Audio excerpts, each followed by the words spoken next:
Hey Econ teachers, this is Jacob Clifford, and I'm getting a lot of phone calls and emails from teachers that are really struggling. Some of you are teaching entirely online, and some people have a hybrid where students are coming in sometimes and it's online, and sometimes it's a mixture of both. You have some students in class, and you have some students in the same class who are also online. I'm assuming you already know the different resources I have. The teacher resources with PowerPoint assignments, quizzes, the worksheets that have Nearpods for every lesson, and digital versions of the worksheet you can assign to students and grade online. And of course, there's the ultimate review packet. So I'm going to talk about all these different resources and strategies you can use for teaching economics in your classroom. So as an example, let's talk about something that we all teach, whether it's AP, micro, or macro, or standard economics. We all teach the production possibilities curve. In classroom setting, the way that I teach it is with my PowerPoints. My PowerPoints walk students through all the different concepts they need to know, points in the curve, on the curve, outside the curve. And I have a lot of practice questions I give them as well that are designed to make sure they understand how to calculate opportunity cost,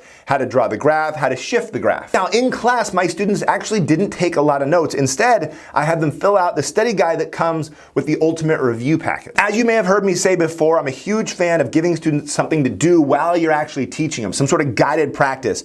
So I have my students actually fill out the study guide as we are going through the lesson in class. You can do the same thing online as well. If you're teaching online, make sure students are filling something out so you can, stop every once in a while and say, okay, now fill this out. Okay, now try these questions. So in an in-class situation, PowerPoint is what I use, and it's effective because I can bounce between teaching content and having them practice, or giving them a multiple choice question, or a free response. It's all inside the PowerPoint. But just giving an online student the PowerPoint and say, hey, okay, learn it on your own, it's not that effective. And it's really for two reasons. One, they might not be getting it and you're not really explaining it to them, so they have to figure it out for themselves.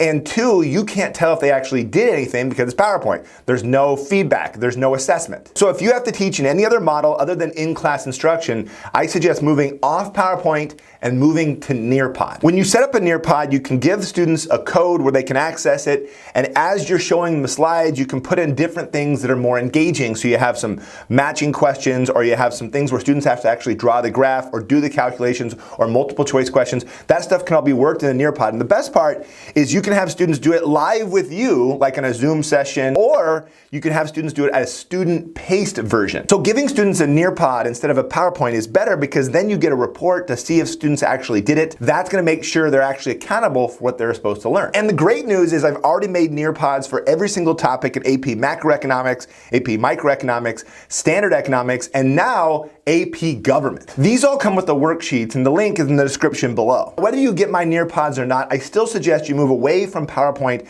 and into Nearpod because it's going to make doing that hybrid and online instruction so much more effective. Okay, now I'm going to talk about my worksheets.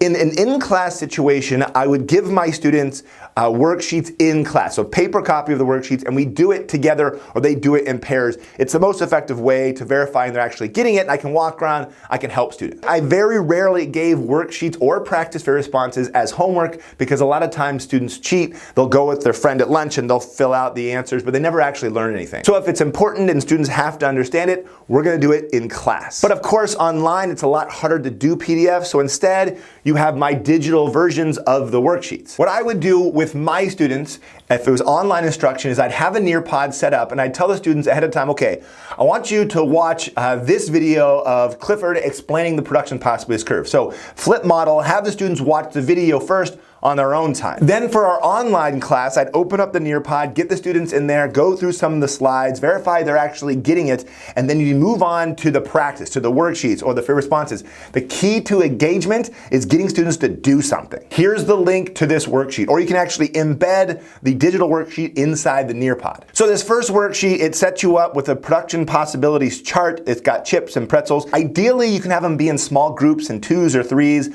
on a breakout room, but you can also do this as a whole class thing. So as a whole class, you're going over these questions, but the students are typing in their individual answers so everybody's still engaged. Later on, or for other topics, you can have students work independently or on their own time or outside of class on these worksheets. Now, if you have my AP Economics worksheets, don't forget you also have my case study worksheets. And the one for Production Possibly is Curve is actually really good. It talks about you being 16 years old, you're an entrepreneur, and you either mow lawns or you wash cars. And basically it has students walk through a more realistic example of an individual like you trying to spend your time and your resources. Again, the case studies are designed for regular econ, standard level economics, but there's some really good stuff in here. So make sure to look at that before you just go assign the AP versions. The benefit of using Nearpods is if you embed these worksheets into your Nearpod, students who are entirely online or students who are gone can still do these things, right? They go through Nearpod,